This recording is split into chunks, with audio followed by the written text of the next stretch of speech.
சூரா ஜுஹ்ரூஃப் நம்ம எல்லாருமே வாசிச்சிருப்போங்க. மேலும் சூரா ஜுஹ்ரூஃபுடைய 33லேருந்து 35வது ஆயத்து வந்து இன்றைய காலகட்டத்தில ரொம்ப பிரபலமாக இருக்கக்கூடிய கம்யூனிச சித்தாந்தத்தின் முக்கிய அடிப்படை விஷயங்களை முற்றிலும் மறுக்கக்கூடிய ஒரு விஷயமாக இருக்கு.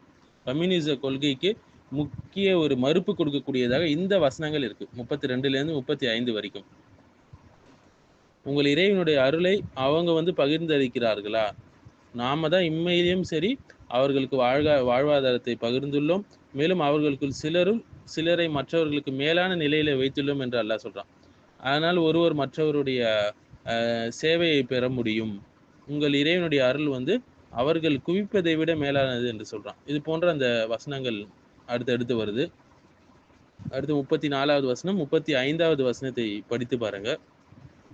எல்லாரும் பொருளாதார ரீதியாக சமமாக வேண்டும் என்பது கம்யூனிசத்துடைய முக்கிய ஒரு கொள்கையாக இது இருக்கிறது. ஆனா அல்லாஹ் சொல்றான், நாங்கள் அவர்களுக்குள் வாழ்வாதாரத்தை பகிர்ந்துள்ளோம் என்று சொல்றான். அல்லாஹ் தன்னுடைய ஞானத்தின் அடிப்படையில் செல்வத்தை ஒவ்வொருவருக்கும் பகிர்ந்துள்ளான். இதற்கான இஸ்லாமிய பதில் என்னன்னு சொல்லி பார்த்தீங்கன்னா, எல்லாரும் சமமாக இருக்க வேண்டும் என்பது தவறான ஒரு எண்ணம், தவறான ஒரு நோக்கம். இயற்கையான ஒரு வேறுபாடு அவசியமானதாக இருக்கு. இது சோதனைக்கானது. அப்போதான் ஒருவர் மற்றவருடைய சேவையை பெற்றுக்கொள்ள முடியும்.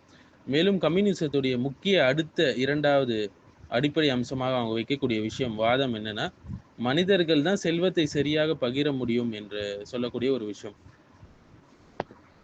ஆனா அல்லாஹ் தான் அதை பகிர்வதற்குரிய ஒரே அதிகாரியாக இருக்கிறான். மனிதர்கள் அவருடைய ஞானத்தை மாற்ற முடியாது. மனிதர்களால் அந்த பகிர்வை ஒழுங்குபடுத்த முடியாது. அல்லாஹ் சுப்ஹானஹு வ தஆலா மட்டும்தான் அதை ஒழுங்குபடுத்தக்கூடியவனாக இருக்கிறான். அந்த ஹிக்மத்தும் அவனிடமே உள்ளது. அடுத்த 3வது தனிப்பட்ட செல்வம் வந்து ஒரு ஒடுக்குமுறை, ஒரு அப்ரஷன் என்று கம்யூனிசத்துல சொல்லுவாங்க. ஆனால் நீங்கள் பார்க்கலாம், செல்வ வேறுபாடு இல்லாமல் மனிதன் ஒருவர் சார்ந்து இருப்பதில்லை.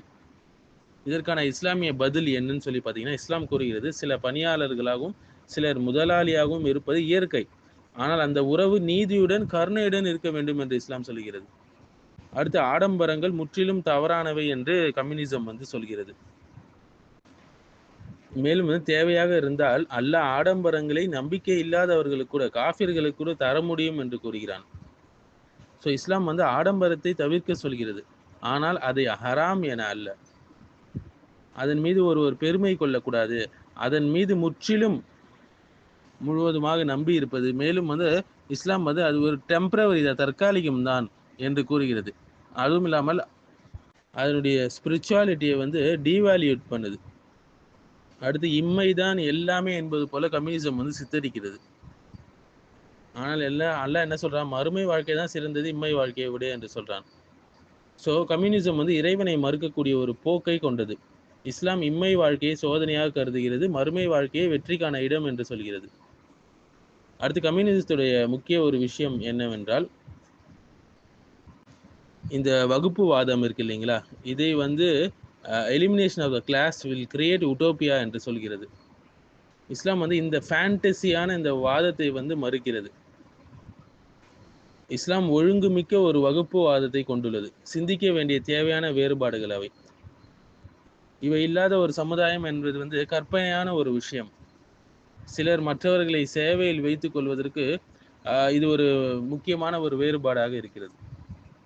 மாறாக இஸ்லாமிய பொருளாதார கொள்கையுடைய சிறப்புகள் பாருங்க. ஜகாத்தை கட்டாயமாக்குது, செல்வத்தை தூய்மைப்படுத்த, மேலும் வந்து தான தர்மங்களை உற்சாகப்படுத்துகிறது, வட்டி ரிபா என்பதை தடை செய்கிறது என ஏழைகளை வஞ்சிக்க கூடாது என்று, மேலும் தனிநபர் சொத்துரிமை பாதுகாக்கப்படுகிறது இஸ்லாத்துல. மேலும் மறுமையுடைய நம்பிக்கை,